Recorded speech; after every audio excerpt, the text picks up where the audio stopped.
Hi there, Robin here. Paintings, portraits, why do I paint them? Stay with me to the end of this urban portrait, well, the urban fairy tale, to find out what she has to say. For me, pictures bring me into a story, a silent image that gives me the chance to fill in the blanks and explore their hidden meaning. I take photos of life all around me. So let's be clear, I take a ton of pictures. I mean, lots. Some people do urban sketches that are in the moment and they do one. But I see so many moments that I have to take as many images as I possibly can, trying to capture what is all around me. And I do it until I'm emotionally full and can take no more. After a photo shoot, I go home and sit in the quiet of my studio, and I relive those moments in the painting and the drawing. What's really interesting is there's always something interesting to find in a photo or image because, well, there are hidden messages. It surprises me every time because the images might tell me one story one day and yet another one the next. I get to fill in the blanks because, after all, my mind is the storyteller, and it can't wait to tell me the next story. So first, I'm going to show you a bit of the process, because the process can be important, but it's not the be-all and end-all of a painting. I'm going to give you the quick details so that the process doesn't get in the way of the story. I'm doing a drawing on some good watercolor paper to start, and shockingly, I have found that the greatest supplies aren't as important as you think. Sometimes, well, living here in Ecuador, we don't have great art supplies at hand. And you have to find a way to deal with it. So you get resourceful and you learn that it is the art that's most important. So today I use gesso because gesso improves lower quality papers. But you can also use other techniques like collage to improve your situation. But today is gesso. Here's my gesso recipe: 1 part glue, 1 part paint, and 1 part talc, or what you might call watercolor ground or texture or whatever. Personally, I like talc best because of the smoothness. I might also use a watercolor mask to preserve my drawing below. Drawing on top of gesso is not a great idea because you can't erase it if you make a mistake. I wanted a magical background because for me, I want to create a fantasy world for my lady.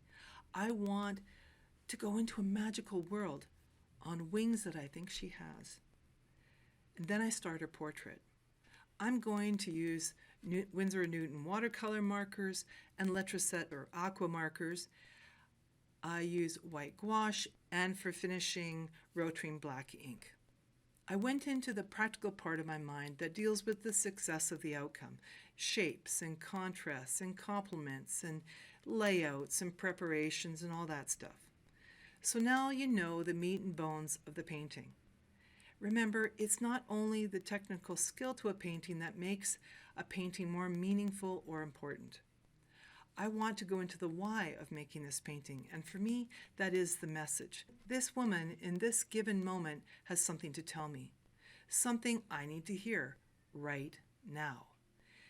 She probably doesn't even know she's sharing something with me, and I'm open to understanding regardless. I have been in a place in my mind that needs some lightening up, needs some nurturing. To bring in some of the sweetness of life and celebration. That's the biggest message for me. The key point in this painting is the twinkle in her eyes. And I think in this moment, I want that twinkle too. I want to have twinkly eyes. My mission in this painting is to give me a twinkle in my eyes, a lightness again. So when the shutter captured this moment, I observed this lady. She's been reveling in her family. They have gone to church, and those moments have been attended to. Suddenly to me, she appears more magical. And now the story starts to unfold. She has a surprise she hasn't told anyone yet. She's about to go on an adventure. After all, she's in Baños, the adventure tourist town of Ecuador. She has saved a little and is going to pay for everyone in her family to go on the double-decker bus to see the volcano. And then she's going to go to Casa de Arbol, the treehouse, because she's always wanted to swing over a cliff and over the world where nothing is below you but freedom and the world. She's never done this before, but she's fearless. Her motto? Life is short. The time now is always a really good time to go for it.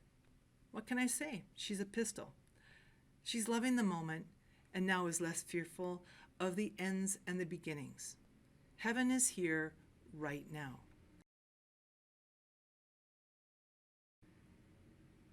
After a celebratory ice cream, and she wonders if her children and their children will understand what she has taught them today.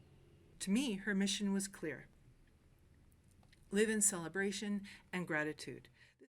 This is just one story I see in her eyes, and maybe tomorrow she'll tell me a different one. So please share with me what you see in her portrait, and let me know in the comments below. Did you go for a ride with our little Ecuadorian fairy? If you like this video, please let me know in the comments below and consider subscribing for future videos like this, Art and its Story. Bye for now.